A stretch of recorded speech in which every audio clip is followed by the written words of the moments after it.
Barka da warhaka. A yau zan kawo muku bidiyo ne na yadda ake gyaran search bar ko kuma search area.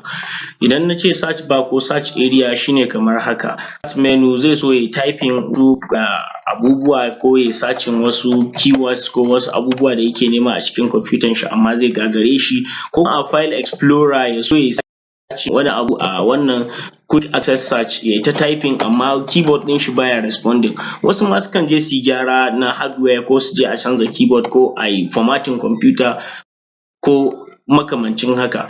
Wanda problem ɗin bai kai haka ba, to ka biyo ni step by step ka ga yadda zan gyara wannan problem ɗin kamar haka. First of all, farko idan za ka gyara wannan gyaran za ka fara ne da wato danna Windows key da R. Idan ka danna Windows key da R za ka share duk abin da ke ciki. Idan kuma baka san Windows key ba a jikin computer, kai right click akan start menu, za ka ga an rubuta run, kai click akan wannan run ɗin. Idan ka danna wannan run ɗin ka share duk abin da ke ciki, first of all za mu fara locating a ina application ɗin da ke responsible for the keyboard input yake responding to keyboard input a ko ina akan Windows operating system ɗin ka yake. Shi ne kamar haka, za ka yi typing C: sai backward slash sai Windows, daga Windows sai ka sa backward slash sai system32, daga system32 sai ka shiga ciki. Idan ka buɗe wannan directory kamar yadda kuka gani ya buɗe mun haka wannan folder ɗin, za ka yi typing CTF, zai kai ka direct zuwa kan wannan application ɗin CTF. Kana dannawa sunan application ɗin ctfmon.exe. Type ɗin application ne, ga yanda za ka tabbatar, za ka ga akwai alamun biro a jiki ko kuma alƙalami, sannan za ka ga application ne, sannan size ɗin shi baya wuce 28 kilobyte. In dai ka gan shi wannan application ɗin sai ka yi right click akan shi. First of all kana right click akan wannan application ɗin ka yi copy.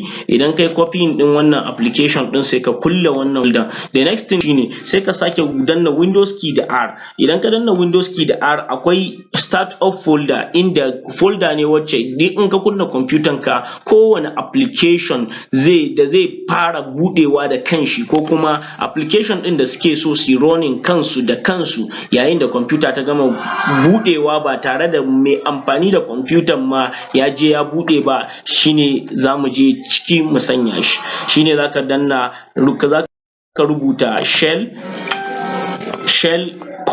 common startup, amma a tsakanin common da startup akwai space. Idan ka buɗe wannan folder ɗin, wannan zai buɗe ma directory ɗin, wannan ce startup folder. Idan muka kalla ga inda take, tana cikin local disk C, program data, Microsoft Windows, start menu, programs, startup. Sai kai right click akan wannan a cikin wannan folder ɗin, sai ka zo option na paste, kai pasting ɗin wannan application ɗin. Zai tambaye ka administrator privileges, sai kai ce continue, ma'ana yana so ya yi amfani da damammaki na admin na wannan computer. So idan ya pasting wannan application ɗin a ciki kamar haka yadda muke ganin shi, the next thing shine za ka yi sign out ko kuma kai restarting kwamfutan ka.